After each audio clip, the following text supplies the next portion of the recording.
La semaine dernière, dans la foulée des États américains qui ont choisi de limiter le droit à l'avortement, la députée bloquiste Monique Posé a déposé une motion réaffirmant ainsi le soutien au droit de la femme de choisir.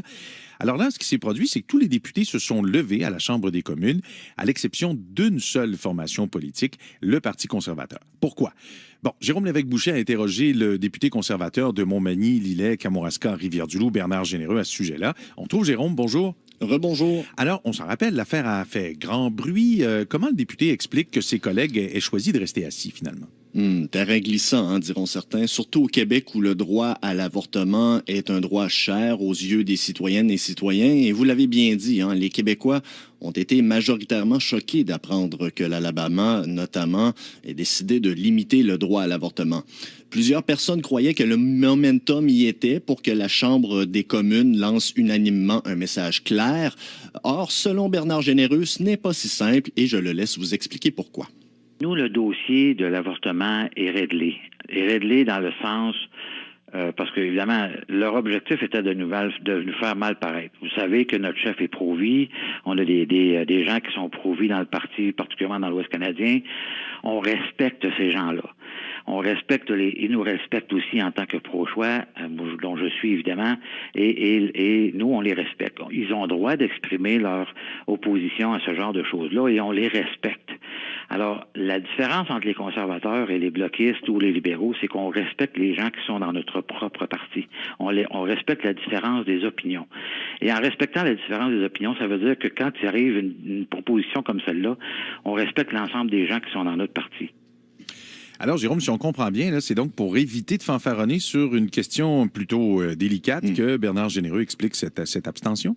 C'est ce qu'il affirme, en effet. Et il ajoute que ce souci de respect n'est pas qu'à l'égard des gens du parti, tel que mentionné dans l'extrait précédent, mais aussi pour les Canadiens, pour qui il s'agit d'un sujet sérieux et il y en a plusieurs qui sont en désaccord avec le droit à l'avortement.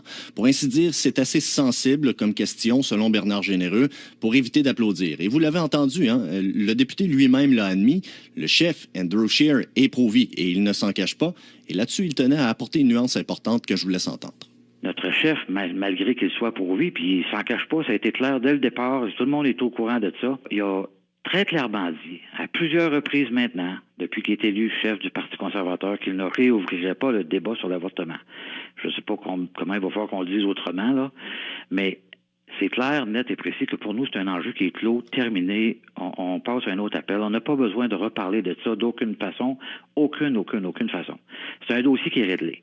Ce que nos adversaires politiques essaient de faire, évidemment le Bloc québécois en tête avec le Parti libéral dans ce cas-là, c'est d'essayer de mal nous faire paraître pour donner l'impression aux gens qu'on va encore ouvrir le débat. Je vous rappelle que pendant 10 ans de temps, tous les partis d'opposition confondus ont essayé de mettre sur la tête de Stephen Harper qu'il allait réouvrir le débat publiquement. Ils ont toujours dit qu'il allait réouvrir le débat, ce qu'il n'a jamais fait.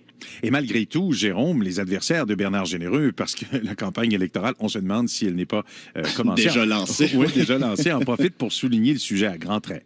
En effet, la candidate à l'investiture libérale dans la circonscription, Laurence Harvey, a dénoncé l'abstention des conservateurs de façon catégorique, notamment sur les médias sociaux.